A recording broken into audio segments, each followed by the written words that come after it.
నంది కొమ్ముల మధ్యలో నుంచి చూస్తాం. శివాలయానికి వెళ్తాము. శివాలయంలోకి వెళ్ళినప్పుడు శివాలయాన్ని శివుడిని కేవలంగా ఎదురుకుండా చూడము. మనం నంది కొమ్ముల మధ్యలో నుంచి గనక చూస్తాము. ఎందుకని? కారణం ఏంటండి? అట్లాగే చూడాలా? శివుడిని ఎదురుకుండా చూడకూడదా అనంటే, శివుడు యొక్క వాహనము నంది.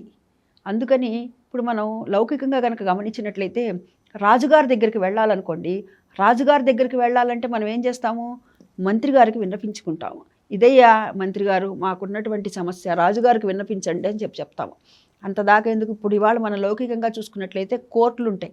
కోర్టుల్లో కూడా సీన్లో మనం గమనిస్తుంటాం. ఆ కోర్టులో ఉన్నటువంటి జడ్జి గారికి ఇవ్వాలంటే యువతలు ఉన్నటువంటి వాడికి ఇస్తావా? కేవలం డైరెక్ట్గా తీసుకెళ్ళి జడ్జి గారికి ఇస్తున్నారా? కాదు కదా. అదేవిధంగా ఈశ్వరుడికి మనం ఏదైనా సరే విన్నపించుకోవాలంటే ఆయన వాహనమైనటువంటి నందీశ్వరుడి దగ్గరికి వెళ్ళి ఆ నందీశ్వరుడికి పృష్ఠభాగాన్ని నిమురుతూ ఆయన చెవులో గనక మనం చెప్పినట్లయితే ఈ నంది వెళ్ళి ఆయన దగ్గరికి వెళ్ళి చెప్తారనమాట. అందుకని ఈ నందీశ్వరుడి యొక్క కొమ్ముల్ని పట్టుకొని ఈ పృష్ఠభాగాన్ని నిమురుతూ నందీశ్వర నమస్తుభ్యం సాంబానంద సదాప్రియ శివసేవార్థం అనుజ్ఞాం దాతుమర్హసి అని చెప్తారు.